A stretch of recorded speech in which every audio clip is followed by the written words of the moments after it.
Hello and welcome into Pat's Latest. I'm your host, Mike Gambardella. And when the Patriots were talking about getting help for Drake May, they were not kidding. Day two of the Patriots NFL draft has wrapped up here on Friday night, and now with Saturday we are at the final day of the NFL draft. But before we get into the remaining players that are currently on the card, we take a look at an impactful few picks by Elliott Wolf, Mike Vrabel, and co., who have really set up Drake May to be successful in 2025. And we've talked a lot about how they have a path to the playoffs this coming season. This draft is showing that things are going to be done very differently in New England from now on and could make that success come a little bit earlier. Before we get into everything, make sure you go down and subscribe for our channel. Get in the comments and let us know what you thought of the day two picks for the New England Patriots. And make sure you give us a like if you like what you hear. We start with the top draft pick for the New England Patriots on day two, and a bit of a surprise as they took and stuck to Mike Vrabel's word of taking the best player available at the top of the draft board. So they went out and picked the reigning national champion and actually the player who racked up more scrimmage yards than any player in the college football playoff last year, TreVeyon Henderson, the dynamic running back for the Buckeyes. And it came as a surprise to TreVeyon more than anybody else. He afterwards went to his media availability and said he had no idea that the Patriots would draft him, admitting that he only had a one Zoom call with the Patriots running back coach and ends up in New England and gets to form a true running back committee where he can fill a couple roles. One as a home run hitter, which he absolutely is, as a player who reached a max speed of 22 miles per hour last season. To put that into context, there were only 3 NFL players that reached that mark last season. Those players, Kayvontae Turpin, Brian Thomas Jr., and Jahmyr Gibbs.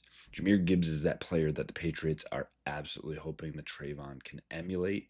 Obviously, Jahmyr Gibbs being a first rounder and a top 15, 16 overall pick. Really wanting to form that thunder and lightning here with Ramondre Stevenson, letting Ramondre get and open up those holes, pound into the defense, and let TreVeyon maybe get 15 touches per game, smart touches as we like to call them, and put him into space and let him work. The additional piece that comes with, and really what TreVeyon showed this year, is that he's not just a home run hitter. He is a tenacious football player and someone who plays with an edge, that looks for contact, that wants to be a pass blocker, that will put his nose in the hole and go after a blitz. So this is absolutely a home run hit for me for the Patriots. We talked about potentially doing this for Josh McDaniels later in the draft, looking at rounds 5 and 6. Patriots flip the script, go out and get one of the top running backs in this class outside of Ashton Jeanty and Omarion Hampton. But bringing in Henderson is an absolute win, not only for the Patriots, but for Drake May, as someone that further takes the pressure off him as a passer, while also making a great safety valve for Drake May here as well. And it wasn't just a safety valve for Drake May, it is a dynamic wide receiver that is added to the core and potentially someone that can stick maybe on the inside outside with Stefon Diggs and now as well with Pop Douglas. And that is Kyle Williams, the dynamic pass receiver from Washington State, who posted an impressive 63% contested catch rate last season. This is a guy that is not afraid to go after the football. He is a little on the smaller side. He's not the, big time Tet McMillan player or someone who you're going to look at and absolutely wow you like a Luther Burden, who I talked about a lot. But this is a guy that was kind of that next level up when the Patriots decided to get the running back in round 2. It was Luther Burden who went for that next pick. It becomes Kyle Williams, who was that one at the top of the 3rd round, where it is clear that this is a guy that the Patriots really were impressed by. And when you have 14 touchdown receptions and ranked 4th in FBS last season, while also running a 4.40, people are going to take note. And that's that speed that we talk about. And we've seen this before, right, with players like Tyquan Thornton that, yes, he's a fast player, so let's get him in and do that. Williams is a little bit different as he is a contested catch guy while also being a speedster and someone that I think absolutely can step in as a potential starter for this team. It will take some time to see how he acclimates to the playbook. We do know that the wide receiver playbook can be notoriously hard for younger wide receivers in Josh McDaniel's scheme, but Kyle Williams additionally was a quarterback in high school. So hopefully, we've seen again Julian Edelman, yes, the name, guys that can make the transition, figure out some of these option routes and everything else, the wrinkles that they throw at it, and see if this can be an opportunity for Kyle Williams to really step in and make an impact. If that is true, even if he becomes more of that rotational wide receiver in that potential starting role, depending on how they want to start a game off, the Patriots have added 3 starters in the first 3 picks of the NFL draft. That is an absolute win. We talked about wanting to have 8 starters through free agency. For me, there was 7. The 8th comes in the form of Will Campbell at the start of yesterday's round 1. TreVeyon Henderson now saying in that rotation with the running backs, forming a true starter with everybody else, and Kyle Williams as well, whatever that wide receiver rotation really becomes next to Stefon Diggs with Pop Douglas, Kyle Williams, etc. This is an absolute win. I think you will start to see a lot of other media outlets start to put the Patriots as an A plus so far through their drafts. And that actually gets added to because of what they did further in this NFL draft. And big time kudos have to go out to Mike Vrabel, Elliott Wolf, and the rest of the personnel department because they showed also a deft touch when getting to that 77 spot in the 3rd round and opting not once but twice, trading back and going first from number 77, trading with the Carolina Panthers, moving back 8 spots to number 85, and picking up a 5th rounder in this year's draft in the process. So the Patriots actually will have 144 and 146 in the 5th round today, and then actually deciding once that 85 pick was about to come up, they traded back again, getting the Chiefs on the phone and getting back from 85 now to 95, going 10 spots this time. But this also just picked up a 4th round pick in the 2026 draft for them. So again, just to move back 18 spots, you pick up a 4th and 5th round pick, and it shows the Patriots had a comfort level in saying whoever they were going to pick at 77, they saw about 20 players, some odd, maybe less, depending on how you want to kind of slice it, but that same level where you'd be able and be comfortable to go down to that spot while picking up 2 sizable pieces in the process. And it is quite possible, not that they would ever admit it, that the player they came away with could have been who they were targeting at 77 anyways, and that player was Georgia center Jared Wilson. Now, center might not have been at the top of a lot of people's draft cards because of the signing of Garrett Bradbury, and again, that does replace David Andrews, and you can quickly point to Cole Strange being a sub more or less at that center position and Ben Brown being re-upped, but you want to up that talent level around and next to Drake May and everybody else, and that's exactly what Jared Wilson does. I think somebody who was in that top 80 conversation for most draft boards, and now he gets to back up Bradbury, learn along with Drake May, and get comfortable.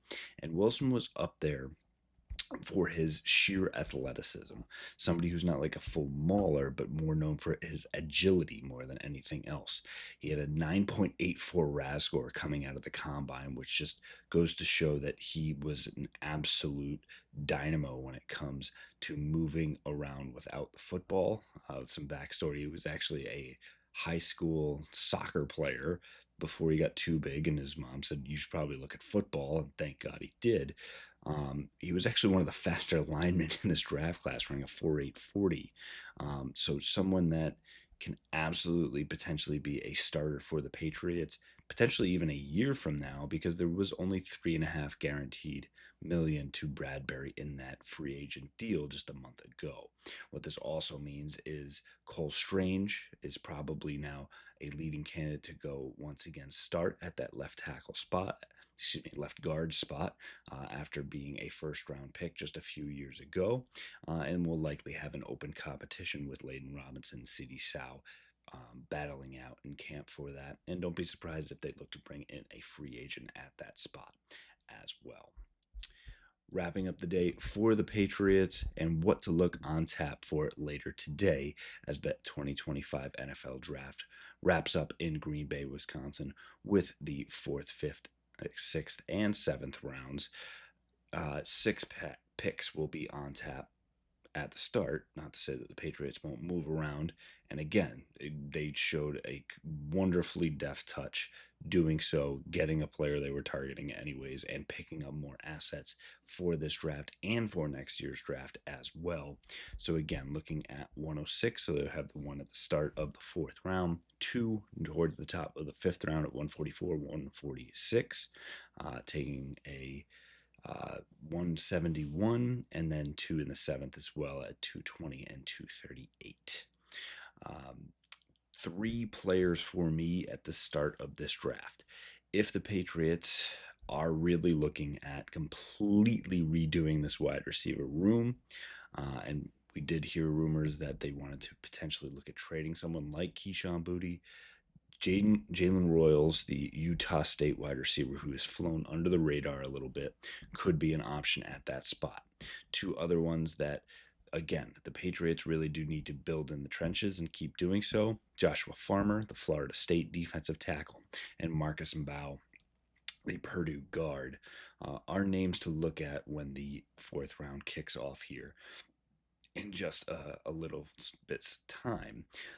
Additionally, Elliot Wolf has already said in his post-draft press conference for day 2 that look for the Patriots again to be active on the defensive side of the ball. Obviously, 3 straight picks to start, 4 now with the addition of Wilson on the offensive side of the ball. So don't be surprised if 4 of these picks actually become defensive picks as they look to build out depth for that side of the ball, as well as finding some depth for the offensive and defensive lines, again focusing on the trenches. And finally, the Patriots will need to draft a kicker here. They do have John Parker Ramo on the roster, will be the incumbent until at least another free agent is signed, and they would be smart to add a kicker in the mix. Again, it will be dependent upon what other teams are sensing. We've seen some drafts where kickers are taken as early as the 4th round. For me, you're usually better off waiting to that 6th, 7th round to go after and get them. Andres Borregales from Miami is the top drafted kicker in many mocks this season. Will be the top guy off the board. Hopefully the Patriots can wait to 6 to potentially move on him, or taking a spot and going after Florida State's Ryan Fitzgerald if they want it in that 6-7 range as well. But again, building a competition for that kicker spot will be very important. So that'll do it for us here for day 2 of the NFL Draft. One more to wrap everything up for the New England Patriots, who are continuing to excel in this first draft under Mike Vrabel and company. Excited to see what comes away from it here on day 3. Make sure you go down and subscribe for our channel. Again, get in the comments and let us know what you think about the Patriots draft thus far. Make sure you give us a like if you like what you hear, and go back and check out our older videos so you can get up to date on everything going on with your New England Patriots. Fight on, Foxborough.